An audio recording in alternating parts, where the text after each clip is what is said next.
기도하겠습니다. 존귀하신 아버지 하나님, 찬송과 영광을 올려드립니다. 지나온 한 해 동안 주님 저희를 눈동자같이 돌봐주시고 하나님의 은혜의 장중에 붙잡아 주시니 감사합니다. 시작하게 하신 것도 하나님의 은혜요, 또 모든 일들 이루어 나가시는 것도 하나님의 은혜임을 고백하며 이 시간 2019년을 보내며 하나님 허락하신 2020년을 맞이하며 송구 영신 예배로 하나님께 올려드리니 감사합니다. 하나님 영광 받으시고 저희들 예배하신 은혜를 충만케 하셔서 오늘도 말씀하시는 주님의 음성을 듣게 하시고 밝아오는 새해 하나님과 함께 동행하는 복된 걸음 되게 하여 주시옵소서. 모든 걸음 주님께 의탁드리며 예수님의 이름으로 기도하옵나이다. 아멘. 오늘까지 잘 오셨습니다 하는 시를 한번 여러분 눈으로 같이 한번 읽어보죠. 힘들지 않은 세월은 인생이 아닙니다. 고달픈 아픔에 힘에 겨워 울고 울어 지샌 밤이 쌓이고 쌓여 영롱한 고통이 찬란한 빛으로 서연합니다. 혼미할 정도로 가슴 아픈 시간을 지나며 참 많이도 울었습니다. 너무나 억울해서 분해서 잠을 못 잔 시간은 어디서 보상받나 생각 없이 흘러가는 세월을 보고 야속하다 소리쳐도 외치는 그 소리는 용케도 세월산을 넘어 여기까지 왔습니다. 가시밭을 걸을 때는 가슴을 졸였고 비난창을 맞을 때는 차라리 죽었었고 천근 같은 발걸음을 끌고 오늘까지 왔습니다. 자, 여러분, 삶의 자리가 아마 그랬을 거예요. 어떤 인생도 편안하고 안전하고 여유 있는 인생은 아니었을 겁니다. 때로는 힘겹고 어려운 산을 여러분들은 넘어서 여기까지 왔어요. 생각해보면 그 걸음이 다 하나님의 은혜인 줄로 믿습니다. 한국심리상담센터에서 10가지를 이제 부부들에게 물었다 그래요. 흔히 이제 부부에 대한 질문을 할 때 가장 첫 번째 질문이 이거 아니에요? 지금 살고 있는 배우자와 다시 태어나도 만나겠습니까? 라고 하는 질문이었답니다. 여성 주부들에게 물었더니 70.7%가 다시는 이 남자와 안 만나겠다. 70.7%. 28.5%는 다시 만나겠다.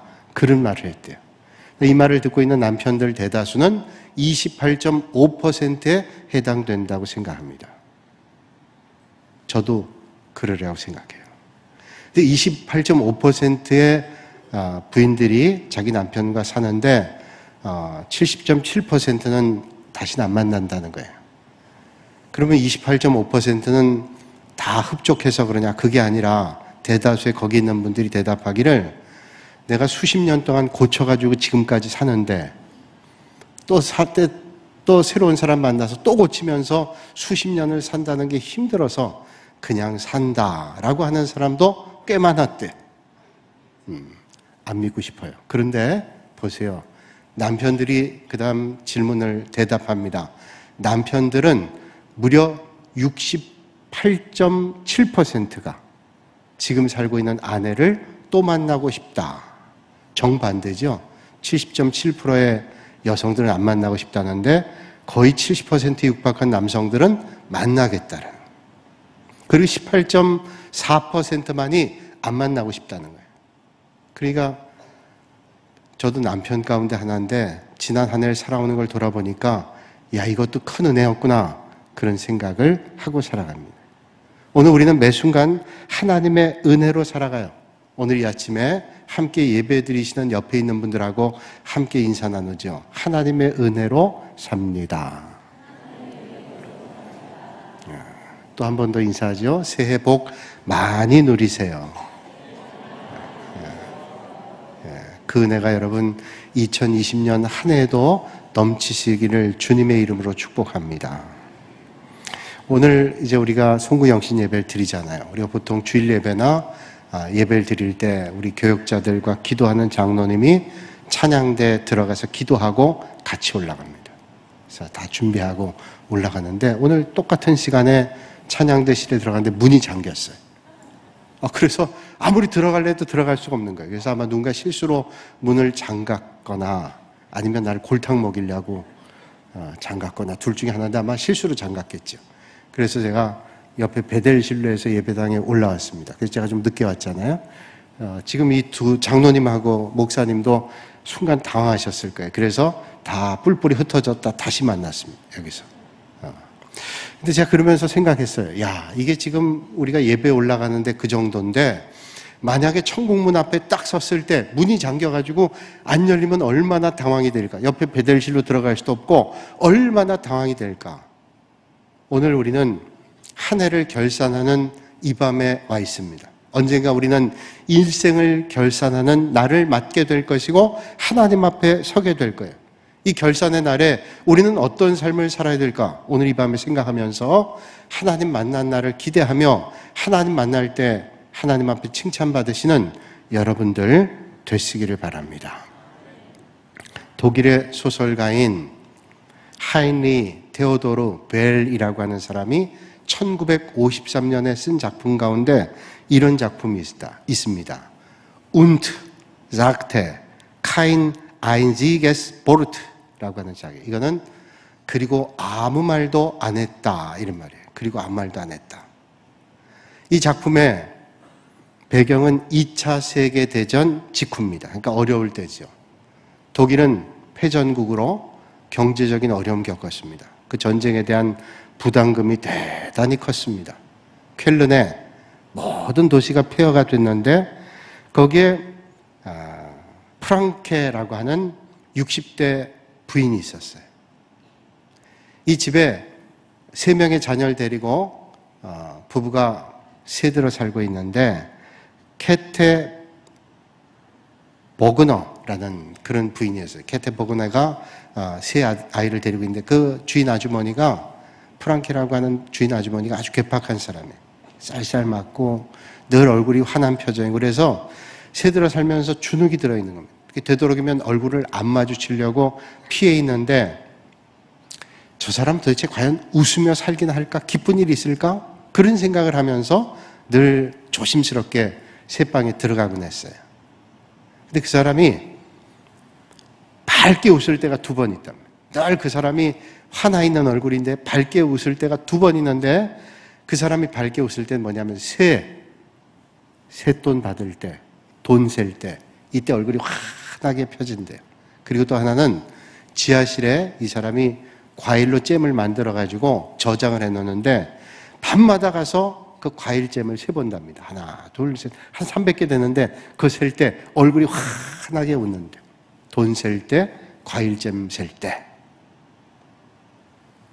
그런데 이분이 죽었습니다. 근데 이 프랑케라고 하는 부인이 죽었을 때 아무도 그 사람을 찾아오지 않더래요.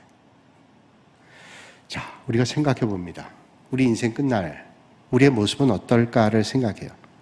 하나님께서 우리 인생을 계산할 때, 결산할 때 하나님께서 우리를 어떻게 살았다라고 말씀하실까요? 감리교를 시작한 요한 웨슬레 목사님은 하나님 앞에 설 때 3가지 질문을 하신다라고 말했습니다. 첫째는 내게 준 시간을 너는 어떻게 살았냐라고 하는 거예요. 2번째, 너에게 준 물질을 너는 어떻게 사용했냐 묻는다는 겁니다.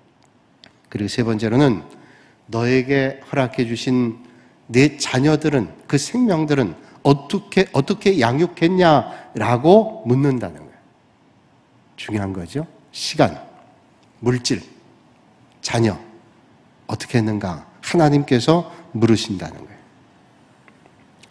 오늘 본문 말씀은 마태복음 25장에 나와 있는 달란트 비유와 아주 비슷합니다. 그런데 달란트 비유와 다른 내용이 있어요. 달란트 비유는 주인이 여행을 떠나면서 달란트를 맡기죠. 어떤 사람에게는 1달란트를, 어떤 사람에게는 2달란트를, 어떤 사람에게는 5달란트를 맡깁니다. 5달란트, 2달란트 받은 사람은 배로 남겨요. 1달란트 받았던 사람은 묻었다가 주인 오면 줍니다. 주인은 불로소득을 원하시지 않습니까? 않지 않습니까? 이렇게 정직하게 해서 이렇게 묻었다가 드립니다 라고 했어요. 그랬더니 주님이 책망합니다. 그리고 밖으로 내쫓습니다. 있던 것 다 뺐습니다. 그런데 오늘 열 문화의 말씀은 조금 차이가 있습니다. 열 문화의 말씀은 10사람에게 한 문화씩을 줍니다. 한 문화씩. 이 한 문화씩을 줘서 나중에 결산을 할 때 한 사람이 10문화를 남기고 또 한 사람은 한 문화를 가지고 5문화를 남겼습니다. 10배, 5배 남겼어요. 근데 한 사람은 한 문화를 그대로 돌려드립니다. 그걸 뺏어서 10문화 있는 사람에게 돌려줬다라고 하는 말씀이에요. 비슷한 것 같지만 조금 차이는 있어요. 그러나 중심 내용은 똑같습니다. 그럼 우리가 돈 액수를 조금 알아야 되잖아요. 유대 땅의 돈의 액수를 볼 때 가장 가치가 있는 것은 달란트입니다. 달란트. 달란트는 액수가 가장 큰 겁니다. 그 다음에 큰 돈이라고 하면 문화입니다. 문화라고 하는 것이고, 그 다음에 데나리온, 그 다음 세겔, 렙돈. 제일 작은 게 렙돈이에요. 그래서 가난한 과부의 2렙돈, 1,000원이 안 되는 돈이야 우리가 알고 있어요. 달란트는 큰 돈이고, 문화라고 하는 돈은 우리가 보통 한 데나리온은 노동자, 건강한 노동자의 하루 임금이라고 얘기합니다. 그럼 그게 5만 원일지 10만 원일지 요즘 우리 평가액에 따라서 한 그 정도 노동자의 임금이에요. 그럼 문화라고 하는 것은 이 건강한 사람이 하루 버는 것이 아니라 한 달 동안 받는 월급을 얘기합니다. 그게 문화라는 거예요. 그러니까 주님께서 주인이 여행 떠나면서 한 문화씩, 그러니까 한 달 월급 정도씩을 맡겼다가 돌아와서 계산을 해보니까 어떤 사람은 10배, 어떤 사람 5배, 어떤 사람은 그대로 하나님께, 주인께 돌려줬다는 거예요. 오늘 우리가 이 계산에 관심을 갖게 돼요. 도대체 왜 이렇게 계산할까라고 하는 관심을 가지게 됩니다. 오늘 이 주인은 있는 사람에게, 10배를 남긴 사람에게, 그거 하나 그대로 있는 사람에게 도로 뺏어서 그걸 10개 가지고 있는 사람에게 줬단 말이에요. 우리가 이 땅에 살면서 공평한 진리 가운데 하나가 있습니다. 어떤 건가 하면 많이 가지고 있는 사람들이 없는 사람들에게, 그 많이 가진 사람들 걸 좀 거두어서 없는 사람에게 줍니다. 사회 제도상 그런 어려움들이 있고 없는 사람이 더 어려우니까 뭐 그렇게 우리가 사는 것이 맞다 생각하고 그렇게 살아가는 것이 세상의 공평 진리라고 우린 생각하고 있잖아요. 그리고 경제 정책이나 모든 생각들을 그렇게 하면서 우린 살아갑니다. 어려운 사람들, 여러 가지 배움도 부족하고 여건이 부족해서 어려우니까 많이 있는 사람들이 많이 있는 사람도 세끼 먹고 가난한 사람도 세끼 먹어야 되니 나눠주는 게 합당하다 이렇게 생각하는 겁니다.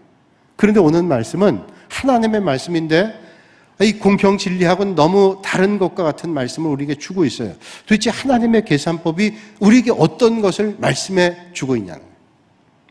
사람마다 계산의 의미가 좀 다를 때가 있습니다. 그냥 물리적으로 많다 적다의 차원이 아니라 영적이나 정신적인 차원의 계산 방법도 있어요. 학교 다니는 영수라는 아이가 학교에 가서 산수를 공부하는데 선생님이 질문하는 거예요. 여기 빵이 10개가 있는데 영수가 8개를 먹었다. 그럼 몇 개 남았냐? 자, 세상의 계산은 10개에서 8개를 먹으니까 몇 개 남아요? 2개 남아요. 근데 영수는 자신 있게 대답합니다. 8개가 남았습니다. 선생님이 걔가 공부를 썩 못하는 애는 아닌데 10개에서 8개를 먹었는데 그 정도를 모를 애가 아니에요. 그래서 이게 무슨 말이냐, 10개에서 8개를 먹었으면 2개가 남는 게 맞지. 그랬더니 영수가 말하기를, 우리 어머니가 말씀하시는데 먹는 게 남는 거래요. 그러니까 이거는 산수의 개념이 아니잖아요. 그 아이 나름대로 맞는 겁니다. 먹는 게 남는 거니까. 그런 정신적인 어떤 그런 철학이라 그럴까? 그런 생각 가지고 있다면 그게 맞을 수도 있을 거예요. 그렇다면 오늘 하나님의 계산법을 우리는 어떤 차원에서 이해해야 될까요?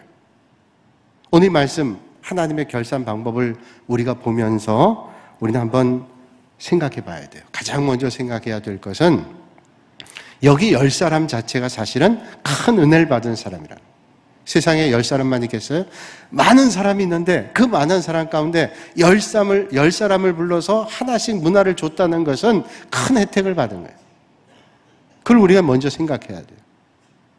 오늘 이 말씀을 주님께서 그 당시에 있는 많은 사람들에게 또 오늘 우리에게 주시는 의미가 있습니다. 보통 예수님은 우리가 말씀해 주실 때 비유가 아니면 말씀하지 않고, 그리고 이해가 안 되는 걸 설명해 주시는 것도 많습니다. 그러니까 그 당시의 사람들은 이 말씀의 배경을 충분히 이해했어요. 우리가 이 말씀의 배경을 좀 생각해 보는 거예요. 예수님 당시에 로마가 다스리고 있었는데 로마를 다스렸던 총독 외에 헤롯이라는 왕이 있습니다. 이 헤롯이라는 왕은 주전 30년, 40년부터 해서 유대 땅을 다스렸는데 로마에 가서 로마의 황제에게 승인받아가지고 유대 땅을 다스릴 수 있는 권한을 부여받게 됐습니다. 그러니까 헤롯은 그 지역의 유대인의 왕이었어요. 예수님 오실 때 헤롯이 살아있었죠. 그러다 얼마 후에 죽었는데 그래서 예수님이 탄생한 시점을 헤롯의 죽음의 시점과 맞춥니다. 그러니까 헤롯이 살아있을 때 예수님이 오셨고 헤롯이 유대인의 왕이 왔다는 동방박사의 말을 듣고 2살 아래 아이들을 다 죽이죠. 아주 잔인한 황제였습니다. 여러분 어떻게 2살 아래 아이들을 다 죽일 수 있어요? 그 정도로 잔인한 사람이에요. 아주 잔인한 건 역사가들이 많이 얘기하고 있는데 지금 뭐 잔인한 걸 얘기할 것 없이 이 사람이 얼마나 엉망인 사람이었는가 하면 이제 죽을 때가 됐습니다. 죽을 때가 됐는데 그에게 아들 셋이 있었습니다. 안티파스와 빌립과 아펠라우라고 하는 세 아들이 있었어요. 멀쩡한 유대 나라를 이 세 아들에게 나눠주기 위해서 나라를 세 등분합니다. 그래가지고 세 아들에게 나눠줘요. 그때부터 분봉왕이라는 게 생깁니다. 그 지역의 왕들을 세웠어요. 자기 아들들에게 나눠주기 위해서. 그 아들들이 각 지역의 분봉왕으로 나라를 다스리면서 세웠던 정책이 오늘 이 말씀과 딱 맞아떨어집니다. 이 배경을 알고 있어요. 어떤 건가 하면 이 분봉왕들이 빌립이라는 분봉왕이 그 지역을 다스리면서 고을이 수십 개가 있잖아요. 그 고을에 다스리는 지도자를 자기 마음대로 세웁니다. 세웠는데 그 고을의 지도자들이 자기 마음에 잘 들고 자기 마음에 흡족하면 자기 마음에 흡족하지 않은 사람들의 고을을 뺏어서 그 사람들에게 고을 주는 거예요. 그러니까 이 사람 자기 마음에 잘하는 사람들이 10고을을 잘 다스리면 마음에 안 드는 사람 몇 사람들 자기 마음에 안 드는 고을의 지도자들을 고을을 뺏고 이 사람에게 더 주는 겁니다. 그런 배경 가운데 나와 있는 말씀이다. 이렇게 이해하면 되겠어요. 그러니까 이 당시에 많은 사람들이 그 말씀의 본문이 이해가 딱 되는 거예요. 그러니까 그때 분봉왕들이 각 지역에 다스리는 지도자들을 세웠는데 자기 마음에 안 드는 사람 뺏어가지고 줬단 말이에요. 그 권한은 다 그 분봉왕에게 있었다는 거예요. 로마 원로원에서 이제 많은 것들을 결정하는데 이 헤롯 대왕이라는 사람을 왕으로 인정해 줬어요. 그게 어떤 의미에서 혜택을 받은 거예요. 오늘 우리가 영적으로 생각해 볼 때 예수님을 믿는 우리들도 하나님의 은혜로 구원의 자리에 왔잖아요. 내가 어떤 사람보다 더 뛰어냈기 때문에 구원받았나요? 가만히 생각하면 구원받았다라고 하는 것은 전적인 하나님의 은혜입니다. 그래서 우리는 구원받은 것에 대해서 날마다 말할 때 하나님의 은혜다 그렇게 얘기를 합니다. 헤롯이 로마의 제가를 받아서 유대의 왕이 된 것도 은혜고 우리가 생각하면 오늘 믿음의 자리에 있는 것도 은혜라는 거예요. 그러니까 제일 첫 번째는 열문화를 받았다. 이 사람들 다 은혜 받은 사람. 그리고 은혜 받은 사람이 어떤 삶을 살아야 되는가 하는 것을 오늘 본문이 우리에게 말씀해 주는 거예요. 자, 오늘 말씀에 돌아가면 다시 10사람에게 한 문화씩을 줬습니다. 여러분 주인이 이 사람에게 안 줄 수도 있는데 10사람 택해가지고 한 문화씩 줬다는 거예요. 그 주인들이 이걸 어떻게 관리했느냐는 거예요. 잘 관리해야 되겠죠. 주인이 은혜를 베풀어 주셨으니까 잘 관리해야 되겠죠. 자, 그래서 관리하는 겁니다. 그런데 이 관리할 때 나중에 주인이 계산할 때 칭찬하는 사람들이 어떤 사람들인가 하면 관리를 잘해서 많이 남겨야 된다는 거예요. 그냥 잘 관리했다가 돌려주는 게 아니라 오늘 말씀 보니까 10문화 만든 사람 칭찬하고 5문화 만든 사람 칭찬하고 1문화 만든 그대로 가져온 사람을 책망했단 말이에요. 그러니까 오늘 이 말씀의 결론은 뭐예요? 많이 남겨야 된다. 많이 남겨야 된다. 여러분 인생의 날 계산할 때 하나님께 칭찬받도록 하나님 기뻐하시는 것들을 많이 남길 수 있는 여러분들이 되시기를 바랍니다. 그러면 주님이 이렇게 많이 남기는 것만 좋아하냐? 여러분 왜 많이 남겨야 되는지를 오늘 말씀을 통해서 발견하시면 좋겠어요. 자, 착한 종 많이 남겼단 말이에요. 그래서 당시 헤롯 때 얘기한다면 10고을 가진 사람에게 오히려 잘 못한 사람의 것을 고을을 뺏어서 또 줬단 말이죠. 우리도 비교할 수 있을 거예요. 10사람이 똑같은 혜택, 똑같은 시간을 가지고 출발했습니다. 10문화 만든 사람도 한 문화 가지고 시작했고, 5문화 만든 사람도 한 문화 가지고 시작했고, 한 문화 그대로 드린 사람도 한 문화 가지고 시작했다는 거예요. 근데 여러분 그냥 한번 생각해 보세요. 10문화를 만든 사람은 뭐 재수가 좋아서, 세상 사람 말로 재수가 좋아서, 운이 좋아서 10문화 만들었겠어요? 절대로 그렇지 않습니다. 5문화 만든 사람은 뭐 그냥 가만히 있었는데 주식이 올라서 5문화 만들었으나요? 그렇지 않아요. 지금 같은 시대가 아닙니다. 열심히 일했어요. 아마 10문화 만든 사람은 10문화 만들기 위해서 얼마나 애를 썼겠어요. 열심을 다했을 겁니다. 최선을 다했어요. 우리가 뭐 다 그 사실을 들어보진 않고 알아보진 않았지만 열심을 다해서 다 했을 거예요. 여러분 어떤 분야에서도 일가견을 이루고 살아갔던 성공한 사람들은 다 최선을 다했던 사람이에요. 그냥 엄벙덤벙 하다가 된 거 아닙니다. 다 나름대로 최선 다한 거예요. 최선 다하지 않고 어떻게 그렇게 되겠어요? 여러분 저는 목사니까 목회자도 마찬가지. 목회자도 뭐 놀면서 목회해가지고 목회되나요? 절대로 안 돼요. 어떤 책을 보다가 제가 참 한참 웃은 적이 있는데, 어떤 목사님 목회하는데 자기 교회 교인이 아는데 전화를 했대. 한 여자분이 다른 교회 집사님인지 뻔히 아는데 전화를 했답니다. 전화를 해가지고 이분이 목사님 제가 몸이 안 좋은데 꼭 좀 와서 기도 좀 해주시면 좋겠다고. 그 전화를 끊더래요. 아니 그 교회 목사님 계신데 왜 나한테 기도를 해달라 그러나 하는 마음이 들면서 갔대요. 가서 이제 뭐 그 몸이 아프다고 하니까 뭐 자기 교인 아니라도 기도해달라면 얼마든지 기도할 수 있잖아요. 그래서 기도를 했는데 직접 물어보긴 뭐하고 그래서 그 집에 10살짜리 아들이 있어가지고 물었답니다. 머리를 쓰다듬으면서 주면서 야, 너네 목사님은 어디 가셨니? 왜 나한테 기도해달라 그래? 라고 물었대요. 그랬더니 이 아이가 대답하길 예, 그 자기 엄마 아프다는데 우리 엄마가 지금 전염병이에요. 무슨 말인지 잘 모르시는 것 같아요. 자기는 전염병이란 남의 목사를 불러다가 집에 가서 깨달으시고 자기네 목사님 딱 숨겨놓고 남의 목사 데려다가 이 목사님 속으로 생각했던 거예요. 아, 다른 교회 목사 집사님인데 날 부른 거 보니까 그분이 우리 교회 올 마음이 조금 있나? 뭐 이런 생각도 좀 들었었대요. 저 그걸 보면서 생각했어요. 야, 남의 터 위에 집 짓지 말라고 바울이 얘기했는데 그런 마음 가지고 목회를 하면 그거 되겠나? 그거 안 되는 거잖아요. 남의 터 위에다 집 짓지 말라 그랬는데 여러분 목회할 때도 마찬가지예요. 자기에게 주어진 양떼를 최선을 다해 섬길 때 이게 되는 거지 여기 기웃 저기 기웃하면 잠깐은 뭐 될지 모르지만 되겠어요? 이거 틀린 거예요. 그러니까 10문화를 남겼다는 것은 이게 보통 아닙니다. 5문화 남겼다. 5배, 말이 5배지. 이게 보통 일이겠어요? 얼마나 열심히 성실히 최선 다해서 온 마음을 다해서 했겠냐는 말이에요.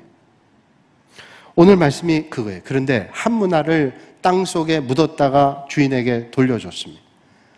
이 사람 얘기하면 뭐 그렇게 잘못했어. 이 사람이 생각할 때 한 문화를 땅속에 묻었다가 돌려줬는데 뭐 없앤 것도 아니고 라고 얘기할 수도 있을 거예요. 근데 주인은 책망하잖아. 그리고 뺐습니다. 그리고 많이 모은 사람에게 줬단 말이에요. 여기 아주 중요한 문제가 있어요. 이 사람은 주인을 몰랐어요. 어떤 주인인지 몰랐어요. 성경에 말씀합니다. 21절에 이 말씀을 잘 새겨보셔야 돼요. 당신이 엄한 사람인 것을 내가 무서워함이라. 당신은 두지 않은 것을 취하고 심지 않은 것을 거두나이다. 자, 이 한 문화를 받아서 그대로 한 문화 준 사람은 이 주인을 어떻게 생각하면 주인은 아주 엄한 사람이고 어떤 의미에서 괘씸한 사람이에요. 아무것도 자기는 하지 않고 남기기를 원했다. 난 그래서 그대로 나눴다가 돌려줬다. 이런 말이에요. 이 한 문화를 그대로 돌려준 사람은 남의 거니까 그냥 내가 주어졌던 거 가지고 있다. 더 망가뜨리진 않고 돌려주겠다 이거예요. 근데 여러분 보세요. 10문화를 남긴 사람의 것은 누구 것이 됐냐면 주인이 그 사람에게 주는 겁니다. 10문화, 5문화 다 이 일을 감당한 사람에게 주는 거예요. 그리고 자라난 사람 걸 뺏어서 자란 사람에게 주는 거예요. 주인을 잘 몰랐어요. 주인이 그런 사람이었다는 것을 알았더라면 처음부터 열심히 했어요. 근데 이게 나에게 이익이 되면 하고 이익이 안 되면 안 한다. 이런 마음이 있었던 거예요. 그게 결국은 그대로 줬단 말이에요. 여러분, 주님께서 우리에게 왜 일을 맡기실까요? 주님이 뭐가 부족해서일까요? 절대로 그렇지 않아요. 주인이 우리에게, 주님 되시는 주인께서 우리에게 맡기실 때는 우리를 위해서예요. 우리의 삶을 위해서, 우리의 영혼을 위해서, 우리의 삶의 높은 가치를 위해서 하나님께서 우리에게 은혜를 베풀어 주신다. 여러분, 새해를 살아가실 때 하나님께서 맡겨주신 것을 은혜로 알고 잘 감당하셔서 10배 이상의 복이 여러분들에게 있기를 주님의 이름으로 축복합니다. 여러분과 저에게 하나님께서 주신 소명이 있습니다. 그걸 다른 말로 사명이라고도 얘기하죠. 소명. 하나님께서 나를 불러주신, 맡겨주신 사명. 이 소명, 사명 같은, 조금 차이는 있지만 같은 의미예요. 맡겨주신 거예요, 하나님께서. 여러분, 소명이라는 게 뭐예요? 소명이라고 하는 것은 우리에게 맡겨주신, 하나님 맡겨주신 사명이라는 것은 우리가 하고 싶을 때 하고, 하고 싶지 않을 때 안 하는 거 아닙니다. 잘 감당해야 될 사명이 우리에게 있는 거예요.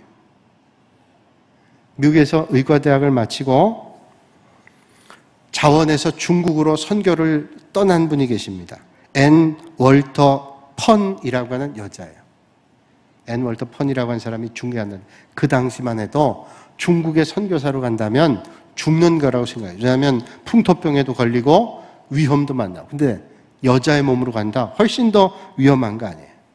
어머니가 이 딸이 떠날 때 마음이 안타깝지만 하나님이 주신 사명으로 알고 떠나는 딸에게 금을 줍니다. 조그만 금을 주는데 그게 지금 가치로 얘기하면 210달러 정도, 한 20여만 원. 큰 건 아니죠. 그걸 주면서 네가 중국에 잘 도착하면 몇 달 걸려 중국 가야 되는데 가서 자리를 잡으면 딱 한마디만 보면 내가 안전합니다 라고 하는 거, 두 마디도 필요 없어요. 그냥 안전하다라는 정보 하나만 보내주면 그것만으로 만족하겠다라고 얘기했어요.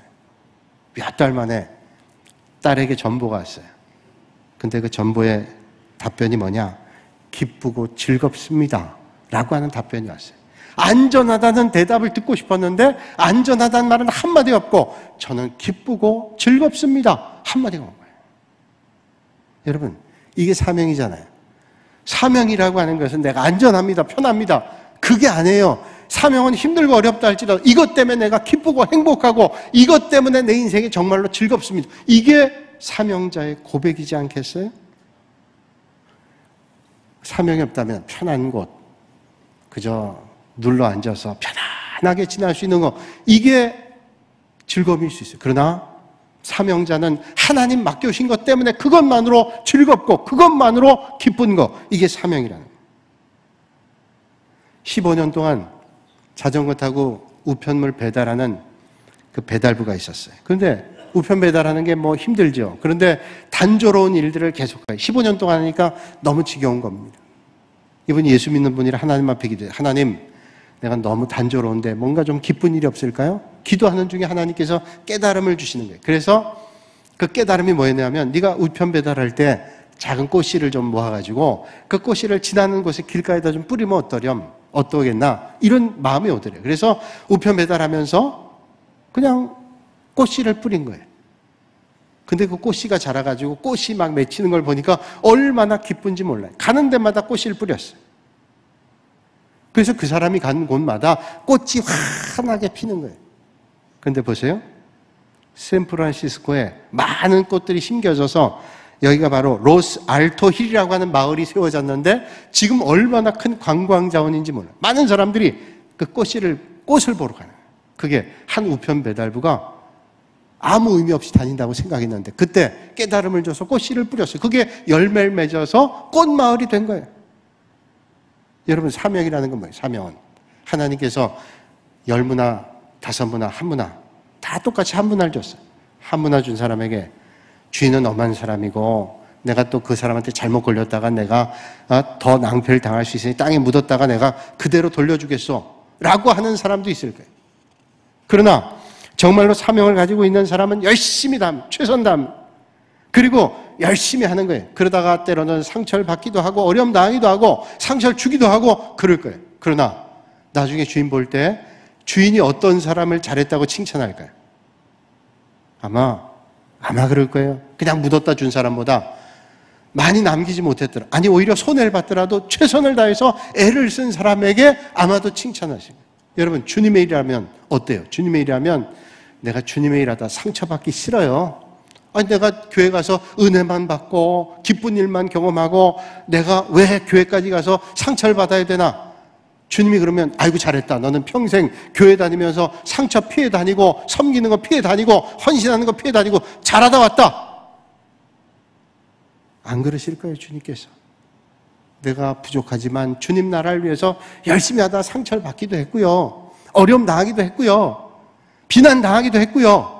그래서 제가 복음을 위해서 애쓰고 말씀 전하기 위해 애쓰고 그리고 제자 되려고 애쓰고 그러다 왔어요. 내가 부족하지만 내가 허물이 있어서 상처를 주기도 하고 아픔도 받기도 했지만 주님께서 뭐라? 네가 잘했다 라고 적어도 주님께서 칭찬하실 줄로 믿습니다. 그 주님 기뻐하시지 않겠어요? 생각해보면 지혜 있는 사람과 어리석은 사람의 차이가 있습니다. 지혜로운 사람은 어떤 사람이냐면 할 수 있을 때 합니다. 기회 있을 때. 늘 합니다. 근데 어리석은 사람은 할 수 없을 때 하려고 그래요. 이게 참 이 시기를 잘 모르는 거예요. 지혜 있는 사람은 할 수 있을 때 그 기회를 놓치지 않고 하는 겁니다. 근데 지혜 없는 사람은, 어리석은 사람은 다 끝난 다음에 할 수 없을 때 다 끝난 시간에 하겠다 그래요. 곤란한 일 아니에요? 어떤 사업가가 직원들 불러놓게 한 사람 불러서 얘기하는 거예요. 지금 미국에 공장을 하나 세우는데 직원이 필요한데 자네 갈 수 있냐 그랬더니 예. 가야죠. 그러면서 제가 지금 하는 일 다 정리하려면 2달 정도 시간이 필요한데요. 그랬어요. 사장님 알았다. 돌아가라. 다른 직원을 그 다음날 또 불렀습니다. 미국에 직원이 필요한데 갈 수 있냐? 예. 가야죠. 일주일이면 정리가 다 됩니다. 그래. 그러면 연락할게. 보냈어요. 그 다음날 다른 직원 불렀어요. 미국에 직원이 필요한데 갈 수 있냐 그랬더니 예. 사장님 말씀이면 제가 오늘 다 정리하고 그저 사장님 말씀하면 바로 출발할 수 있습니다. 누가 갔어요?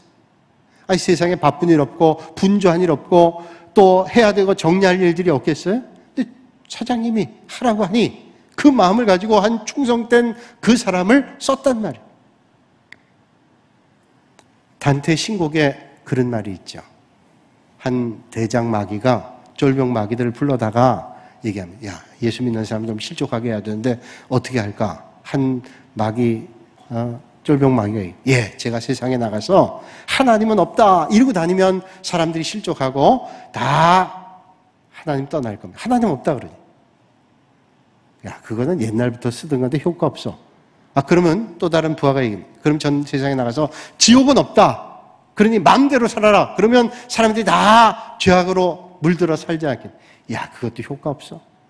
몇 사람의 부하 마귀가 하는데 효과 없어요.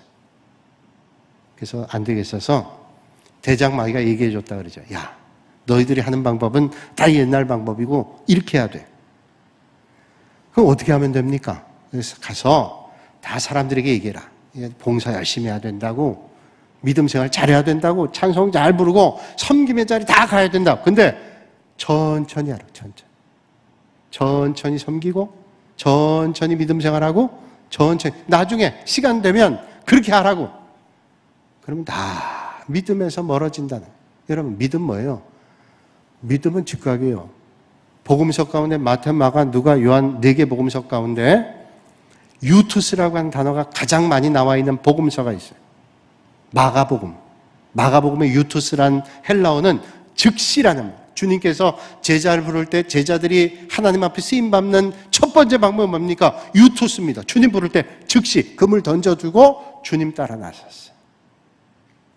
여러분, 오늘 주님께서 우리에게 주신 생명, 주어진 기회 놓치지 않고 하나님 나라를 위해서 요긴하게 쓰임받으실 수 있는 여러분들이 다 되시기를 주님의 이름으로 축복합니다. 잃어버린 다음에 소중함을 찾는다. 이게 어리석은 거예요. 물질이 있을 때, 시간이 있을 때, 또 건강할 때 주님의 일을 감당하는 거예요. 문화라고 하는 돈, 세상에 돈 버는 게 얼마나 힘들어요. 근데 많이 돈 번 사람들이 얘기하는 걸 들으니까요, 돈 버는 것도 힘들지만 돈 번 거를 관리하는 건 더 힘들대요. 왜? 돈 많은 사람들, 돈 뺏어가려는 사람이 세상에 많대요. 그 말 들으니까 제가 이해가 되더라고요. 돈 버는 것보다 돈 관리하는 게 더 힘들대요. 그런데 관리하는 것보다 더 힘든 게 있는데 돈을 잘 쓰는 건 더 힘들대요. 여러분 돈 많아서 돈 다 잘 쓰나요? 안 그래요. 그러니까 정말로 부자는 뭐냐면 돈 많이 벌어서 잘 쓰는 사람, 이 사람이 정말로 부유한 사람이고 이 사람이 정말로 넉넉한 사람이고 이 사람이 정말로 행복한 사람 아니겠어요? 그러니까 오늘 주인이 그렇게 말씀하는 거예요. 우리 사람의 몸이 안 쓰는 부분은 퇴화된다 그러잖아요. 뭐 이게 과학적으로 맞는 얘기인지 모르지만 책을 보니까 사람의 꼬리뼈가 있는데 안 쓰니까 이게 퇴화됐다 그래요. 흔적이 있다 그러고 안 쓰는 부분이 다 퇴화된다. 우리가 뭐 나름대로 좀 생각은 돼요. 우리가 잘 사용하지 않으면 퇴화가 되잖아요. 그래서 여러분 우리가 육체적인 운동을 많이 하는 사람은 강화가 돼가지고 팔굽혀펴기도 뭐 10개, 20개 하다가 꾸준히 하면 뭐 100개, 200개도 합니다. 이게 점점 활성화가 되는 거예요. 그러니까 건강해지는 거예요. 영적으로도 마찬가지예요. 영적으로도 안 쓰고 내버려두면 영적인 건강성이 사라져요. 그러니까 날마다 하나님 앞에 예배드리고 말씀 보고 기도하고 찬양하고 하게 되면 영적인 활성화가 일어나서 건강해지는 거예요. 영적으로. 여러분 새해는 그런 활성화를 통해서 하나님 앞에 귀하게 쓰임받는 여러분들이 되시기를 주님의 이름으로 축원합니다. 안 그러면 나중에 계산할 때 악한 종, 그냥 한 문화 그대로 있다가 돌려드리는 악한 종이라는 거예요. 우리가 주어진 기회에 최선 다하는 거예요. 주님 말씀에 최선 다하는 겁니다. 우리가 믿음 생활하면서 어려움 당하지만 그것 때문에 우리가 멈춰서겠어요?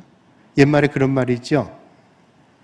구덕이 무서워서 장 못 담그냐 이런 말이 있어요. 그 말은 구덕이 무서워 장 못 담그냐 하는 그런 말은 장을 담그면 된장 간장을 담그면 고추장 이런 거 담그면 그게 이제 볕을 쐬야 되기 때문에 열어놓잖아요. 그럼 파리도 떨어져 죽기도 하고 알을 낳기도 해서 이게 지저분해져요.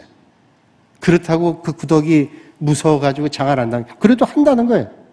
우리가 주님을 할 때 십자가를 지는 겁니다. 힘든 일이지만 십자가를 지는데 옛날에 주기철 목사님 말씀대로 보니까 십자가를 지는 게 너무 힘든 일이었는데 나중에 보니까 십자가가 자기를 지고 가더래.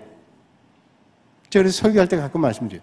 야, 십자가를 지고 간다는 말이 뭔가 했더니 어떤 책을 보니까 개미가 이 커다란 지푸라기를 지고 가더래요. 아니 저 개미가 요만한 개미가 이렇게 큰 자기보다 몸이 몇백 배 되는 지푸라기를 지고 가는 거예요. 참 좀 바보 같다. 그런데 도로를 가는데 도로에 균열이 된데 그 지푸라기를 딱 내려놓더래요. 그리고 개미가 그 위로 지나가더래요. 그걸 보면서 깨달았답니다. 아, 이게 십자가. 십자가 질 때 힘들지만 균열이 났을 때 놓고 가는 거예요. 그 십자가는 내가 지고 가는 줄 알았던 주기철 목사님 말에 의하면 내가 지고 가는 게 아니라 십자가가 나중에는 나를 끌고 가더라. 틀림없어. 여러분, 오늘 여러분에게 주어진 십자가를 지고 정말로 끝까지 믿음의 길을 걸어가시는 복 있는 사람들이 다 되시기를 주님의 이름으로 축원합니다. 이제 말씀 마칠게요. 이제 새해가 바뀌었어요. 1년 동안 제가 설교하려니 얼마나 힘들어요. 마지막으로 마칠게요. 1929년에 미국의 대공황이 몰아칠 때 많은 사업, 기업, 일터가 다 무너졌어요. 사람들이 할 일이 없죠. 돈 벌기가 힘든 겁니다. 그런데 그 어려운 때 극장 하나가 있는데 성황입니다. 성황. 많은 사람들이 몰려가는 거예요. 왜 몰려가느냐? 극장 입구에 써 있는 거예요. 무료 입장. 할 일 없고 무료한 사람들이 다 극장에 가는 겁니다. 극장에 가서 뭐 서커스를 보기도 하고 영화를 보기도 하고. 무료니까 뭐 너나 없이 다 갔단 말이에요. 근데 나가는 데서 막 실랑이가 벌어집니다. 왜 실랑이가 벌어지나 봤더니 나가는데 건장한 사람이 딱 지키고 있는데 나가는 사람이 돈을 받는 거예요. 돈을 걷는 거예요. 그래서 사람들이 항의합니다. 아니 무료 입장인데 왜 돈을 받습니까? 아니 무료 입장이지 무료 퇴장이야? 아 말이 돼요? 입장은 무료인데 퇴장 나가는 데는 돈을 받는데요. 아 그래서 나가는데 돈 받는데 덩치가 큰 사람이니까 꼼짝 못하고 냈어요. 우리 인생에 여러분 다 무료로 왔어요. 하나님의 은혜로 왔어요. 하나님 앞에 갈 때는 계산해 볼 거예요. 얼마를 남겼냐 계산해 볼 거예요. 하나님 만날 때 하나님 앞에 많은 것으로 남겨서 칭찬받으시는 저와 여러분들이 되시기를 주님의 이름으로 축복합니다. 오늘 이 시간 말씀 생각하면서 함께 한 3분 동안만 함께 기도하죠. 특별히 올 한 해 하나님 은혜 가운데 이제 2020년 경자년에 하나님의 인도하심으로 복된 삶의 걸음 걷게 해달라고 또 주님과 함께 동행하는 삶이 되게 해달라고 하나님 기뻐하시는 열매들 많이 맺는 그런 삶이 되게 해달라고 기도하시고 또 옆에 있는 우리 가족들 또 나라와 민족을 위해서 교회를 위해서 이 시간 한 3분 동안 함께 자기 목소리가 자기에 들릴 정도로만 기도하겠습니다.